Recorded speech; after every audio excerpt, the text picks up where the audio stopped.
ఇక్కడ చూడండి, మోషే నాయకత్వంలో ఇజ్రాయెల్ ప్రజలను కనాన్ దేశం వెళ్ళి వేగి చూడడానికి మోషే పంపిస్తాడు. గోత్రంలో ఒకరు చొప్పున 12 మందిని పంపిస్తాడు. చూడండి, మోషే పంపించినప్పుడు మోషేకి మైండ్లో కానీ పంపించబడుతున్నటువంటి వ్యక్తుల యొక్క మైండ్లో కూడా బేసిక్ ఏంటంటే మీరు వెళ్ళి చూసి రండి, అంతేగాని మనం సాధించగలమా పొందుకుంటామా లేదా అన్నది తెలుసుకోవడానికి అయితే కాదు. పాజిటివా నెగిటివా రిజల్ట్ అన్న దాని గురించి అయితే కాదు.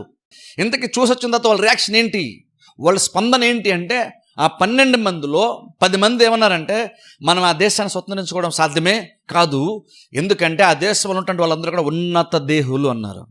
ఎందుకు జరగదన్న దానికి మనకి బోల్డ్ తెలుసు, మనకి ఆ జ్ఞానం ఉంటుంది. ఎందుకు జరగదన్న దానికి మనం బోల్డ్ రీజన్లు చెప్తాం, పరిస్థితులను చెప్తాం, మనుషులను చెప్తామని చాలా చెప్తాం. కానీ ఎందుకు జరుగుతున్న దానికి బైబిల్లోకి మాత్రం విశ్వాసం నార్మల్గా వెళ్ళరు. ఇంట్లో ప్రాబ్లమ్స్ కోసం డిస్కషన్ అవుతున్నప్పుడు, సమస్యలు వచ్చినప్పుడు ఎవరు ఎలా మాట్లాడుతున్నారో ఆలోచిస్తే ఎవరికి ఎంత విశ్వాసం తెలిసిపోద్ది.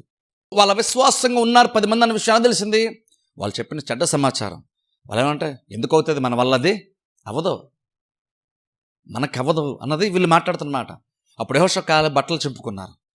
బట్టలు చింపుకొని వాళ్ళు అన్నారు, లేదు లేదు, దేవుడు కనుక మనం ఎంత ఆనందిస్తే మనం స్వతంత్రించుకుంటాం. ఇప్పుడు నిజంగా అంటాను, అలాగే ప్రతి కుటుంబంలో ఎవరో ఒకరైనా ఉండాలి అలాగా.